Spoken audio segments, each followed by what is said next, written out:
Good evening, one and all. Myself, Dr. Babita Bhaskaran, Associate Professor from Department of Biotechnology, MLAC, will be presenting on the synthesis and characterization of bioadsorbent from Pongamia seed for heavy metal removal from industrial effluent.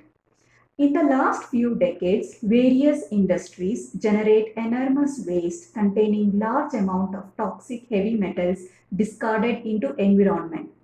Our research focused on removal of two potent toxic metal ion, copper and chromium, which are the major toxic metals found in the industrial effluent released from electroplating industry. When we consume food and water with copper concentration exceeding the permissible limit, serious cases of organ damage occurs.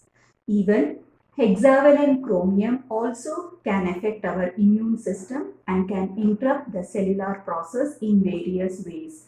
So worldwide, researchers have developed various methods for removing toxic metals from industrial effluent.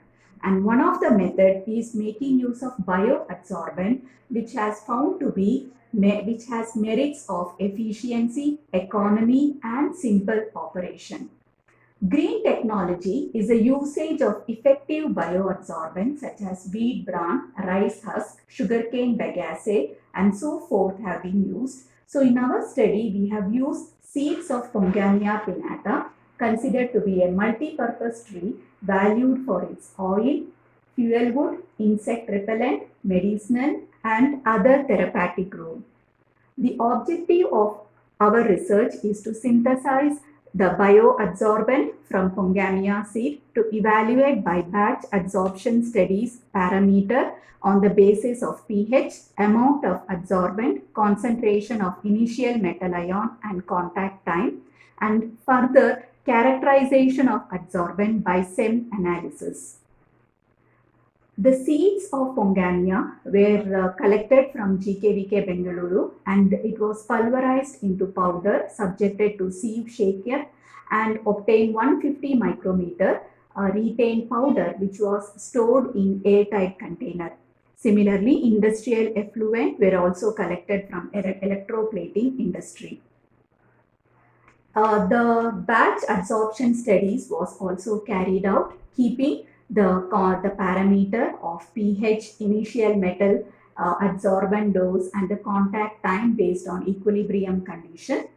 A column was constructed of glass of height 50 centimeter and internal diameter 2.5 centimeter, which is also provided with a stopper for controlling the flow rate. The sample solution was passed through this column, that is 20 gram of Pongamia seed per 300 ml with a depth of 10 centimeter. The result which shows that these are the standardization of the industrial effluent, which shows the presence of copper as well as chromium in the industrial effluent. Then batch adsorption study, the first parameter is pH variation, which is one of the important adsorbent parameter controlling the uptake of toxic metal. It was conducted at a range of 2, 4, 6, 8 and 10.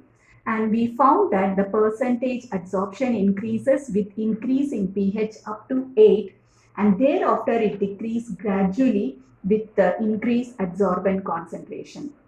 Similarly, even with the initial metal ion concentration also with the different concentration made from 10 to 50 ppm, the result have shown that the percentage removal decreases with increase in initial metal ion concentration and it was found to be highly effective at 10 ppm.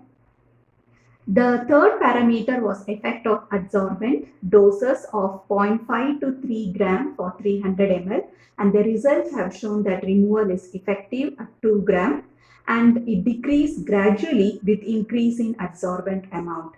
The fourth parameter considered was contact time, conducted at different time range of 20 to 120 minutes and the result have shown that the percent removal highly effective in the range of 30 to 60 minutes, beyond which it decreases with increase in contact time. The characterization of adsorbent was done by backscattered electron microscopy.